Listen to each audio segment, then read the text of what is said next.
This is the biggest story in recent American history. A total change in the American population. Millions and millions and millions of new people. The country will never be what it was 5 years ago. Even if you're for this, you would acknowledge this is a big deal, and it's completely ignored by the media, except when they are forced to respond and they tell you to shut up and stop complaining. Okay, so the media is constantly talking about this. It is literally everywhere. Tucker Carlson knows that he doesn't care. He has to present every single thought that he said, every single thing that he says, every thought that he has as unique, even if every other right winger is saying the exact same thing, and something that he's not allowed to say, despite the fact that he says it to millions of people every single night. And there's an entire news network and a bunch of news network copiers of Fox News that are saying the exact same thing over and over and over again. But anyway, it's super original thoughts.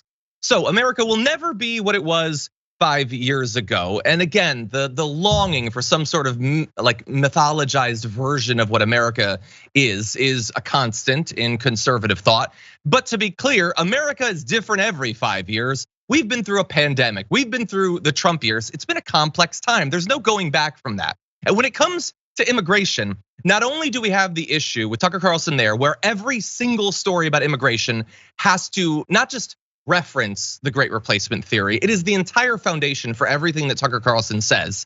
So if people from Colombia, if people from Peru, if people from wherever decide to cross the border, it's not that they've made a possibly difficult decision combined with an arduous trek of hundreds or thousands of miles to better their own personal life, to escape political persecution or domestic violence or anything like that. No, they're doing it because Chuck Schumer and Kamala Harris want them to.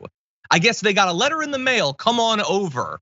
It has to be a plot, and you have to forget the fact, the I would think undeniable fact, that there has been immigration in America since the very beginning. It has been a constant. There have been massive waves of immigration.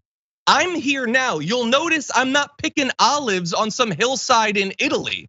Weird how that worked out. How the hell did I get over here? Might be worth looking into. I don't think that Tucker Carlson's family was here 1,000 years ago.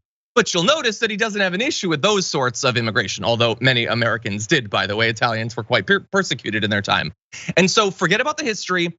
Forget about the fact that America has had tensions over immigration from the very beginning. That is true, but has always managed to integrate new populations, and I think indisputably has been strengthened by both the labor participation and the cultural contributions of different populations at different times, integrating in different ways.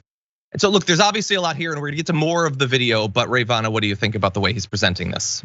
I mean, I think it's just fascinating to say, America will never be what it was like 5 years ago. Because if you look at videos of Tucker Carlson talking about immigration 5 years ago, he wasn't saying that, America was some, at its peak of culture 5 years ago. He was saying the same exact thing, that America will never be like what it was before. So it seems like, just a ridiculous argument on its face. But also, the last time that amnesty was granted to undocumented immigrants in the United States was under Ronald Reagan.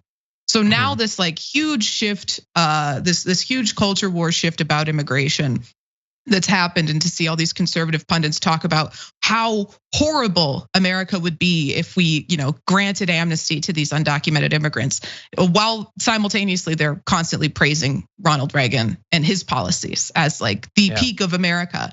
It's just so silly to me.